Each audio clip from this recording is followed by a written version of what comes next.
In 1961, a woman named Margaret walked into a grocery store with exactly $14.32 folded inside her apron pocket. She didn't have a credit card. She didn't have a debit card. She didn't have a phone with Apple Pay. She had paper. And somehow, she never overspent. Not once, not ever. Today, the average American household carries over $9,000 in credit card debt, and most of us can't explain where the money went. So what did Margaret know that we don't? Subscribe, hit like, and watch until the very end, because the answer will completely change how you think about money. It's a Tuesday morning in 1961, and the sun is just beginning to light up a small kitchen in suburban Ohio. Margaret is standing at the counter, not scrolling through a phone, not checking an app, not staring at a screen.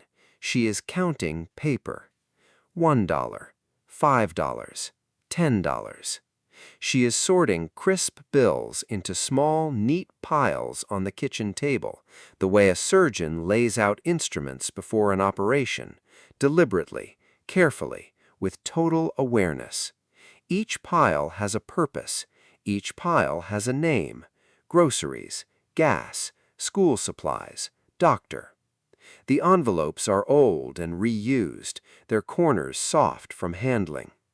Her husband Jim has already left for work, and the house is quiet except for the sound of the percolator and the soft crinkle of bills. Margaret doesn't stress about money in the way that modern women do. She doesn't lie awake at night wondering where it all went. She knows exactly where it went, because she put it there herself, with her own 2 hands. This morning ritual, this simple act of dividing paper into piles, is something she has done every single week since she got married. It's not a chore, it's a ceremony. And here's what nobody talks about.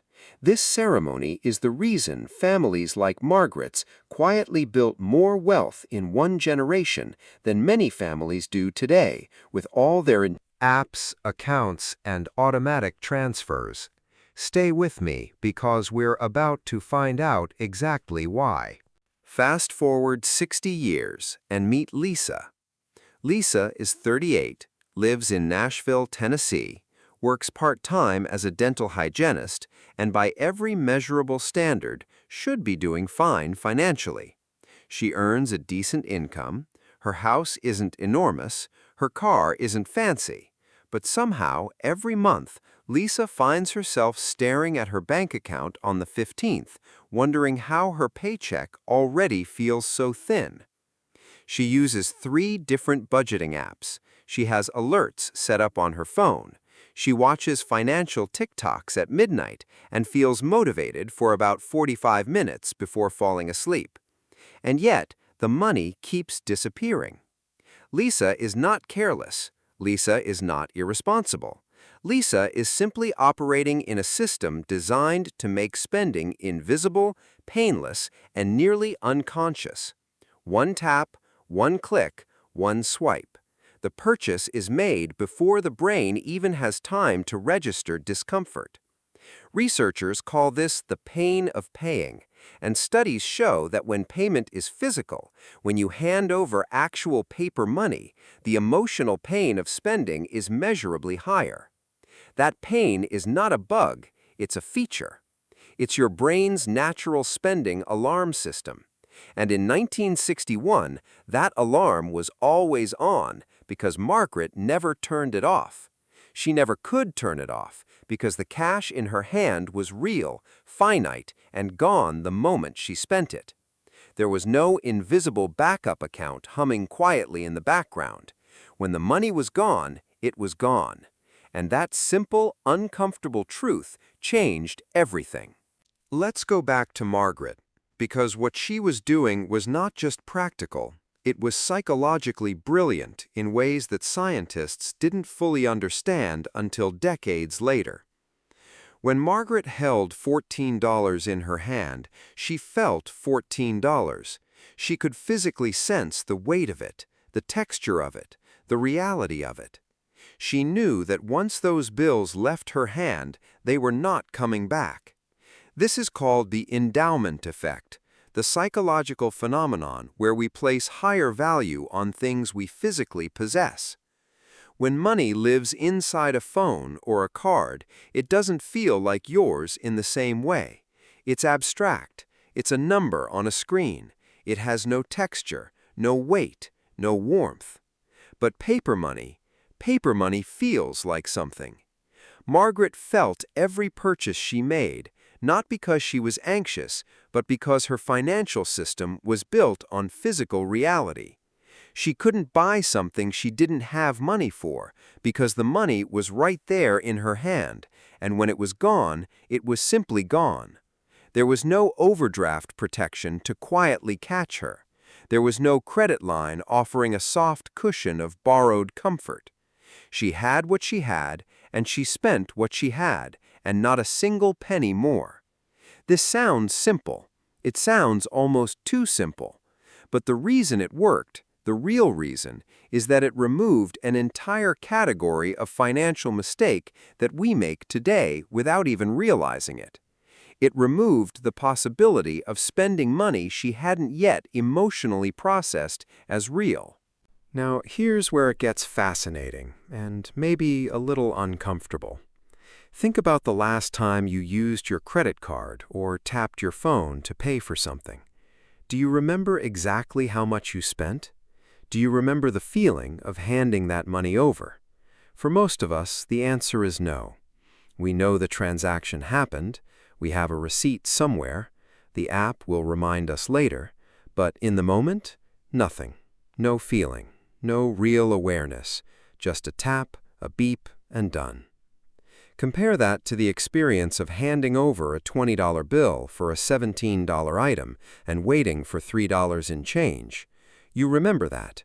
You remember counting the change. You remember deciding whether $3 was worth it. That mental engagement is not a small thing. It is the entire difference between a conscious financial decision and an unconscious one. In 1961, every single financial decision Margaret made was conscious. Every dollar was deliberate. Every purchase was considered, even if only for a few seconds. She couldn't sleepwalk through spending, because spending required her to physically participate. Today, we have removed physical participation from the act of spending almost entirely, and we wonder why our budgets feel out of control. We haven't gotten lazier, we haven't gotten greedier, we have simply lost the physical feedback loop that once kept our spending honest. And the woman who lived 60 years ago, without apps or algorithms, understood something about that feedback loop that most financial experts still struggle to explain clearly. So what exactly was the paper-only rule, and how did it work in practical daily life? Let's break it down the way Margaret would have explained it to a neighbor over coffee. First, before leaving the house, you know exactly what you need. Not approximately, not roughly, exactly. If it's grocery day, you've looked at the week's meals, you know the list, and you've estimated the cost within $1 or $2 from experience. You take that amount in cash and only that amount. You leave the wallet at home. You leave the checkbook on the counter. You walk out the door with the money for that one errand and nothing else. This is what historians sometimes call the pocket test, a habit so deeply embedded in mid-century American housekeeping that it wasn't even thought of as a financial strategy. It was just how you did things. You didn't take extra just in case, because just-in-case money had a way of becoming impulse purchase money. Margaret knew this from experience. She'd learned it from her own mother, who'd learned it coming through the Great Depression. The rule wasn't written down anywhere. It didn't have a name, but it was real, it was practiced, and it was quietly one of the most powerful financial habits a household could have. Because when you leave the house with only exactly what you need, you are making a decision before the temptation even presents itself. You are removing willpower from the equation entirely. And anyone who has tried to rely on willpower alone to stop overspending knows exactly how unreliable that strategy truly is. Here's a detail that surprises people when they first hear it. In many American households in the 1960s, the woman managed the daily budget entirely. Jim brought home the paycheck. Margaret made it last. This wasn't just cultural expectation, it was a skill, an art form, passed from mother to daughter the way recipes were shared. Susan, who grew up in Indiana in the late 50s, remembers watching her mother at the kitchen table every Friday evening, dividing the week's cash into envelopes with the focused calm of someone who had mastered something important. There was an envelope for food, an envelope for utilities, an envelope for church, an envelope for the school clothes fund, and there was one small envelope labeled simply "Extra," which was never touched unless something truly unexpected happened. That envelope sat in the kitchen drawer for weeks at a time, growing slowly, quietly. Some months it became the Christmas fund. Some years it became the down payment on something significant. The extra envelope wasn't a savings account with a high-yield interest rate and automatic deposits. It was just a paper envelope in a kitchen drawer.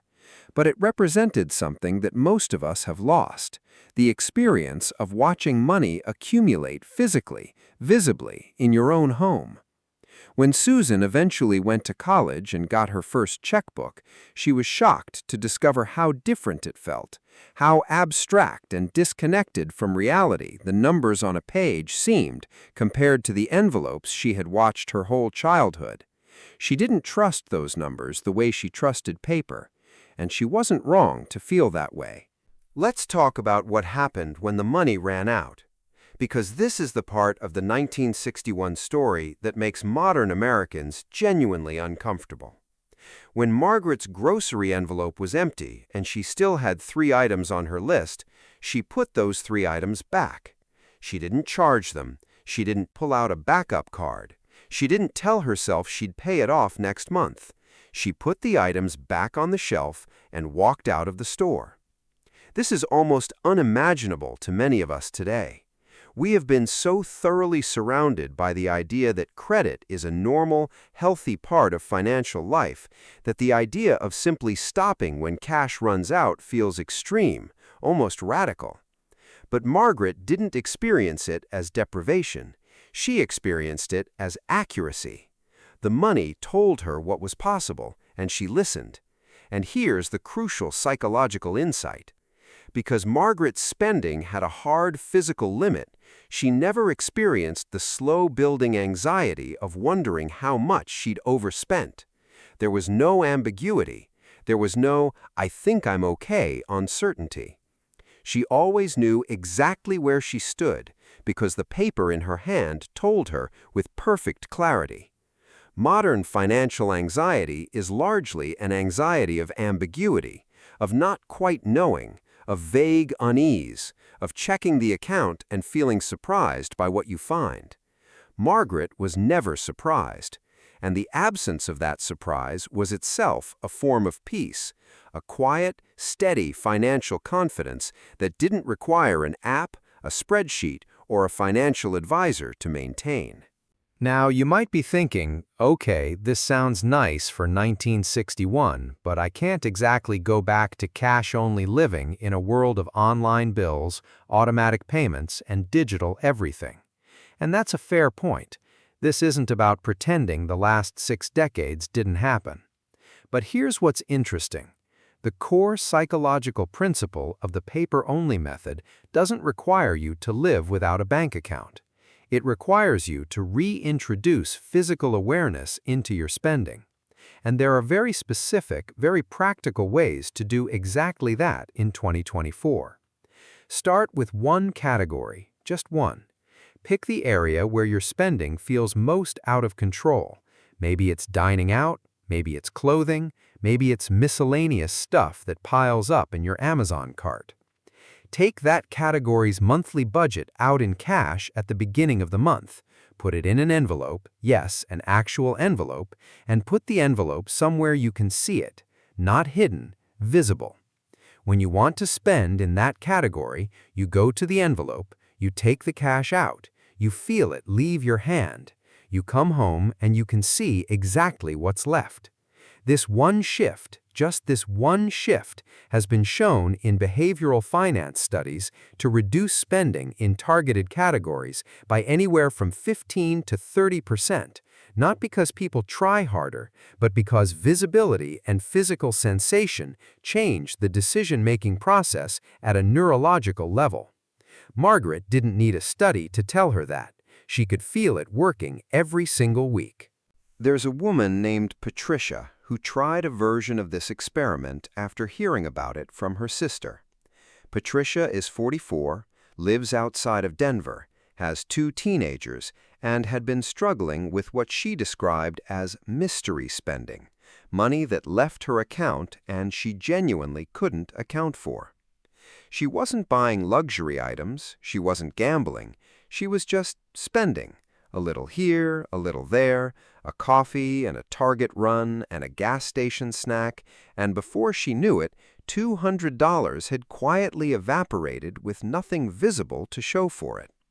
So Patricia tried the envelope, just one, for extras, the small daily purchases that had always felt harmless individually but were devastating collectively. She put $300 in cash in an envelope at the beginning of the month and committed to using it for everything outside of fixed bills and groceries. By the second week, she called her sister. "I can't believe how differently I feel about buying a $4 coffee when I have to take 4 actual dollars out of that envelope," Patricia said. "It's the same $4, but it doesn't feel the same." That is the entire secret. That is the entire lesson. The money is the same money. The amount is identical, but the physical act of touching it, counting it, and watching it leave changes the emotional experience of the transaction in a way that changes the behavior. Not through discipline, not through deprivation, through awareness. The kind of raw, immediate sensory awareness that Margaret had every single day without even thinking about it, simply because she lived in a world made of paper. And here is the final, quiet revelation, the one that ties the whole story together. Margaret, sitting at that kitchen table in 1961, was not just managing money, she was managing her relationship with reality. She was choosing every single week to see her financial life clearly and completely, without filters, without cushions, without the comfortable blur of digital abstraction. She wasn't wealthier than the average American woman today. She probably had fewer things, fewer options, fewer conveniences, but she had something that is genuinely rare today: complete financial clarity. She knew what she had. She knew what she spent. She knew what she was building, slowly, quietly, envelope by envelope, week by week, until the years added up to something solid. The 1961 paper-only method is not a nostalgia trip. It's not a suggestion that we give up online banking or move to a log cabin. It is a reminder that financial control is, at its deepest level, a sensory experience. And when we remove the senses from the transaction, we remove ourselves from the decision. So here is the question to carry with you. What would change in your financial life if, just for 1 month, one single category of your spending became something you could hold in your hand and feel leaving your fingers? You don't need to go back to 1961. You just need to borrow one small truth from a woman who knew, without apps, without algorithms, without a single financial expert, that the most powerful budget tool ever created was the simple, irreplaceable feeling of paper in your hand. If this story made you think differently about money, leave a comment below and tell me what category you're going to try the envelope method with. I read every single one. And if you know someone who's been struggling with spending, share this with them. It might be the most useful thing they see today. Subscribe if you haven't already, and I'll see you in the next one. Let's talk about what Margaret actually did differently when she left the house, because this is the detail that separates the paper-only method from just using cash. Margaret didn't simply carry cash. She carried only the exact cash needed for that specific errand. Before leaving for the grocery store, she calculated her list to within $1 or two. She took that amount from the grocery envelope, and she left everything else at home. The wallet stayed on the counter. The checkbook stayed in the drawer. She walked out that door with one purpose, one amount, and nothing extra. This practice, this deliberate removal of all financial backup, is what historians sometimes call the pocket test. And it sounds extreme until you understand what it was actually doing psychologically. When you carry only exactly what you need, you eliminate an entire category of spending before you even arrive at the store. You can't impulse buy the candle display near the exit. You can't grab the magazine by the register. You can't say, "Oh, I'll just put it on the card and figure it out later," because there is no card and there is no later. There is only now, and now has exactly $14.32, and that's it. The decision is made before temptation ever presents itself. And removing a decision from the temptation zone is infinitely more effective than trusting yourself to resist that temptation in the moment, which is something every woman who has ever walked into Target for one thing and walked out with 11 things already knows to be deeply, personally true. Now, here's where the psychology gets genuinely fascinating, and where modern science finally caught up to what Margaret already knew. In 2001, researchers at MIT conducted a study where participants were asked to bid on tickets to a sold-out basketball game. Half the group was told they could pay by credit card. The other half was told cash only. The credit card group consistently bid nearly twice as much for the same tickets. Twice. The same tickets, the same people. The only difference was the payment method, and it changed how much they valued the money they were spending by almost 100%. This is not a small effect. This is not a rounding error. This is a fundamental change in how the human brain processes the cost of something, depending on whether the payment is abstract or physical. Margaret didn't need MIT to tell her this. She felt it in her hands every single week. She felt the difference between handing over a $10 bill and watching it disappear versus clicking Confirm Order on something that cost $10. One of those transactions had weight. One of them had consequence. One of them made her pause, even for a second, and ask herself, "Is this worth it?" And that pause, that one quiet second of physical awareness, is what behavioral economists now call a friction point. It's a moment of resistance built naturally into the transaction. And it turns out that friction point is one of the most powerful financial tools in existence. Margaret had it built into every purchase she ever made. Most of us have eliminated it entirely from our lives. Here is the part of Margaret's story that surprises people the most, and it surprised me too when I first came across it. In many American households in the 1960s, the woman was the primary financial manager of the home. Jim brought home the paycheck. Margaret decided where every single dollar of it went. This wasn't just cultural expectation. This was a skill, a sophisticated, practiced, deeply developed skill that was passed from mother to daughter, the same way cooking techniques and sewing patterns were shared. Barbara, who grew up in a working-class family in Pittsburgh in the early 60s, remembers her mother saying something that stayed with her for the rest of her life. "Baby," her mother told her, "a woman who knows where her money is will never have to ask a man where her money went." Barbara was 9 years old when she heard that.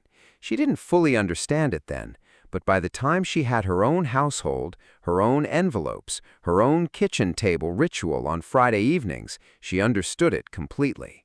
The paper-only method was never just about spending less. It was about something deeper. It was about a woman being the absolute authority on her own financial reality, not guessing, not hoping, not checking an app and feeling vaguely uneasy, knowing, completely, clearly, undeniably knowing. And that kind of financial knowledge, the kind that lives in your hands and your memory and your weekly ritual, rather than in a password-protected app, that kind of knowledge is power. Come back for part 3 because we're going to show you exactly how to bring this power into your life today, starting with one envelope and one category this week. What's the one spending category where you always lose track of the money? Drop it in the comments. Let's talk about it.